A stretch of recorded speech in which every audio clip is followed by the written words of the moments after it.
Proklamasi. Kami, bangsa Indonesia, dengan ini menyatakan kemerdekaan Indonesia. Wawasan kebangsaan dimulai dari bagaimana kita mengenal sejarah kemerdekaan Indonesia, bagaimana kita tahu perjuangan para founding father, perjuangan para pemuda-pemuda Indonesia dan seluruh rakyat Indonesia terdahulu dalam mempertahankan dan memperjuangkan kemerdekaan Indonesia. Dimulai dari berdirinya organisasi pertama, yaitu Organisasi Budi Utomo pada tanggal 20 Mei tahun 1908. Kemudian dilanjutkan dengan berdirinya organisasi yang didirikan oleh para pelajar di Belanda, yang mana pada tahun 1925 namanya diubah menjadi Perhimpunan Indonesia. Dan pada tanggal 30 April 1926 diselenggarakan kerapatan besar para pemuda yang disebut dengan Kongres Pemuda I, yang dilanjutkan dengan diadakannya Kongres Pemuda kedua pada tanggal 27 dan 28 Oktober tahun 1928. Kemudian menjelang detik-detik mendekati kemerdekaan Indonesia, diadakannya persiapan rapat BPUPKI pada tanggal 1 Maret 1945. Dan kemudian diakhiri dengan terbentuknya PPKI pada tanggal 7 Agustus 1945. Assalamualaikum warahmatullahi wabarakatuh. Perkenalkan, nama saya Imam Muhammad Ramdan dari kelompok 2 angkatan 109, ingin menyampaikan tentang wawasan kebangsaan 4 konsensus, meliputi Pancasila, Bhinneka Tunggal Ika, Undang-Undang Dasar 1945, dan Negara Kesatuan Republik Indonesia sebagai berikut.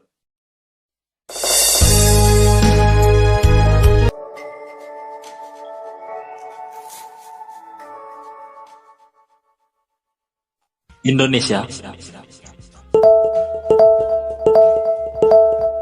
yang lebih kurang terdiri dari 1.340 suku bangsa, 655 bahasa, dan 6 agama yang diakui negara dan tersebar di seluruh wilayah Indonesia yang terpisahkan oleh lautan. Dengan menerapkan 4 pilar kebangsaan sebagai kuncinya. Pertama, pilar Pancasila, yaitu 5 sila yang menjadi sumber dari segala hukum yang berlaku di Indonesia. Sebagai tiang penyangga yang mampu mengakomodasikan keanekaragaman yang terdapat dalam kehidupan berbangsa dan bernegara Indonesia, dengan sila keempat sebagai landasan dalam musyawarah. 2. Pilar Undang-Undang Dasar 1945 sebagai hukum dasar. Peraturan-peraturan dasar tersebut mengandung prinsip-prinsip dan norma-norma yang harus dilaksanakan bersama, dan juga menjadi pedoman hukum yang patut kita taati sebagai warga negara Indonesia. 3. Pilar NKRI, cinta tanah air, menghargai jasa para pahlawan, rela berkorban, dan menjaga kelestarian alam dan budaya yang beragam, adalah sikap yang harus diaplikasikan dalam berbangsa dan bernegara. 4. Pilar Bhinneka Tunggal Ika. Bhinneka Tunggal Ika janganlah hanya menjadi sebuah semboyan yang ada pada lambang negara kita, karena kita tahu bahwa memiliki banyak keberagaman merupakan anugerah Tuhan Yang Maha Esa yang tak ternilai harganya, seperti perbedaan agama, Islam, Kristen, Katolik, Hindu dan Protestan, Buddha, serta Konghucu. Oleh karena itu, mari jadikanlah semboyan Bhinneka Tunggal Ika ini sebagai alat pemersatu kita dalam jutaan perbedaan. Assalamualaikum warahmatullahi wabarakatuh. Nama saya Andita Damayanti, saat ini bertugas di SDN Baru 05 Pagi. Saya akan menjelaskan tentang bendera, bahasa, lambang negara, serta lagu kebangsaan Indonesia. Bendera. Bendera Indonesia yang disebut Sang Merah Putih berbentuk 4 persegi panjang dengan ukuran lebar 2/3 dari panjang serta bagian atas yang berwarna merah dan bagian bawah berwarna putih. Bendera merah putih memiliki makna filosofis. Warna merah yang berarti keberanian dan warna putih yang berarti kesucian. Bahasa. Dengan bentuk negara kepulauan, Indonesia memiliki lebih dari 700 bahasa daerah. Dan bahasa Indonesia menjadi bahasa resmi Negara Kesatuan Republik Indonesia. Dalam kedudukannya sebagai bahasa nasional, bahasa Indonesia berfungsi sebagai lambang kebangsaan nasional, sarana pemersatu suku bangsa, dan alat komunikasi antar budaya. Lambang negara. Lambang negara Indonesia adalah Garuda Pancasila dengan semboyan Bhinneka Tunggal Ika. Pada setiap bagian burung Garuda memiliki filosofis Negara Kesatuan Republik Indonesia. Lagu kebangsaan. Indonesia Raya adalah lagu kebangsaan Republik Indonesia. Lagu ini diciptakan oleh W.R. Supratman dan pertama kali diperdengarkan pada saat Kongres Pemuda II di Jakarta. Perkenalkan, nama saya Mutiara Syalen. Saya dari Unit Kerja SMP Negeri 78 Jakarta. Pada kesempatan kali ini saya akan menjelaskan tentang manajemen pemerintahan negara Indonesia. Indonesia sebagai sebuah negara dan sebuah pemerintahan tentu saja memiliki cita-cita atau tujuan nasional.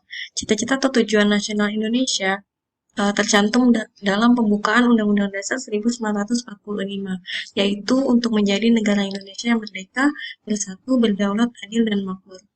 Dalam rangka mencapai tujuan atau cita-cita nasional ini, tentu saja Indonesia sebagai sebuah pemerintahan memiliki tugasnya secara nasional, yaitu melindungi segenap bangsa dan tumpah darah Indonesia, memajukan kesejahteraan umum, mencerdaskan kehidupan bangsa, serta ikut melaksanakan ketertiban dunia. Lagi-lagi, tugas nasional ini juga dicantumkan atau tercantum pada pembukaan Undang-Undang Dasar 1945. Dalam rangka menjalankan tugas nasional ini, maka dirumuskanlah badan-badan atau organisasi-organisasi dalam pemerintahan negara Indonesia untuk menjalankan beberapa fungsi, yaitu fungsi konstitusi, eksekutif, legislatif, auditif, dan juga yudikatif.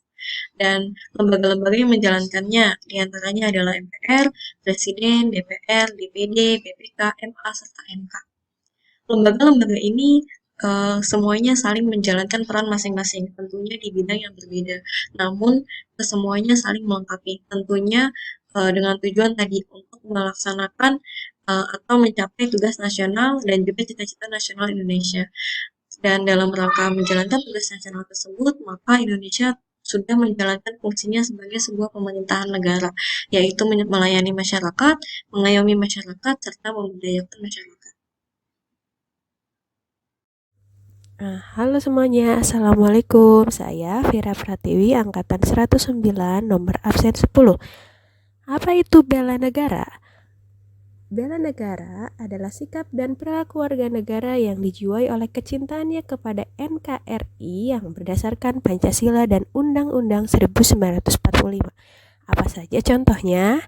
Yang pertama, pada saat pandemi seperti ini, kita harus selalu menjaga kesehatan diri kita dan orang-orang sekitar kita, yaitu dengan mematuhi prokes. Yang pertama, menggunakan masker kemanapun bepergian, dan jangan lupa selalu membawa hand sanitizer. Lalu, setelah ataupun sebelum melakukan aktivitas apapun, jangan lupa menjaga kebersihan dengan selalu mencuci tangan dengan baik dan benar. Nah, sangat mudah kan untuk menjaga kesehatan kita dan sekitar? Kemudian yang kedua, bangga dan menggunakan produk-produk asli buatan Indonesia. Contohnya memakai baju batik sebagai kebanggaan dari bangsa Indonesia ya. Nah, kemudian gunakan produk dari Indonesia yang lainnya seperti sandal dan yang lainnya. Dan yang paling mudah juga adalah ya mencintai dan membeli produk asli masyarakat Indonesia. Produk dari Indonesia, makanannya juga tidak kalah enak loh. Mudah sekali kan? Nah, yang ketiga, sebagai warga negara yang beragama, kita harus selalu menjalankan kewajiban kita dan jangan lupa untuk selalu berdoa. Nah, itulah dia cara-cara bela negara. Mudah bukan?